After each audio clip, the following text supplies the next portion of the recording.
Somewhere between hammering nails and branding Grimes like prize cattle, the conversation turned to Grimes's elusive red-headed bard. His mate, Nymeria called her. Nymeria, ever the voice of reason, suggested they might try checking the other taverns in town. A fair idea, though coming from this group, let's go tavern hopping, sounded less like a plan and more like the setup to another chaotic side quest. Their next stop was the Silver Lyre, polished wood, live music and patrons who clearly thought our heroes had wandered in by mistake. Grimes marched straight to the bar, loudly leaving instructions for his missing bard. Room number 3. Knock 3 times. Because nothing says romance like cryptic directions that sound like a ransom note. Meanwhile, Vesper, ever the picture of refinement, strolled in glowing with confidence and collected a handful of dirty looks from the locals. When Grimes fumbled over the tavern's name, Vesper sighed and corrected him. The Drunken Griffin. You know, just in case the halfling bard preferred actual addresses over scavenger hunt clues. Vesper, ever the aspiring artiste, asked Ruby where he might sell his latest masterpiece. Ruby actually liked it and offered to hang it in the tavern for him. When she asked how much, Vesper confidently declared 1,000. Ruby questioned the aspirational amount, to which Vesper responded that it was a good place to start bartering, because nothing screams confidence like immediately undercutting your own price. Later, when Nymeria nervously showed off her very first painting, Ruby managed a polite smile and the kind of supportive tone usually reserved for a child's first finger painting. Great. I love that you're trying something new.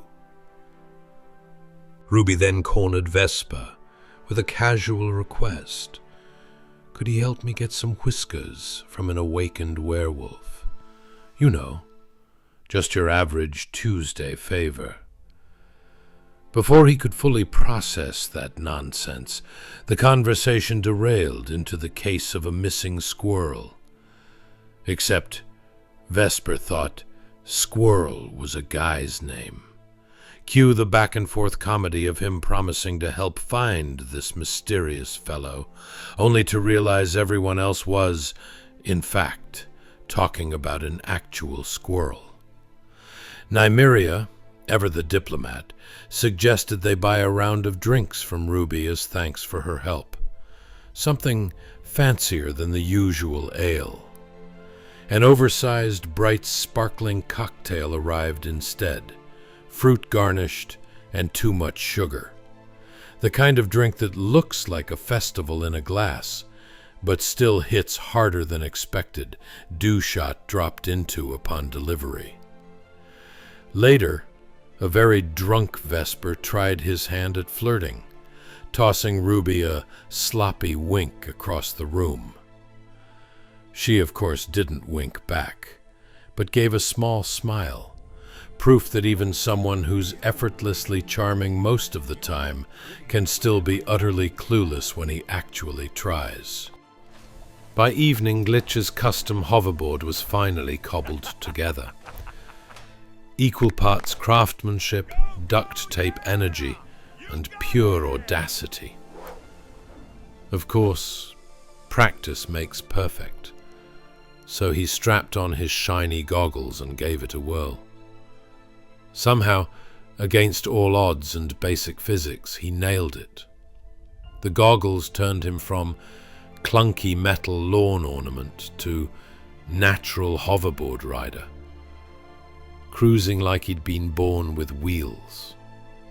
The other party members decided to start on the great missing squirrel investigation.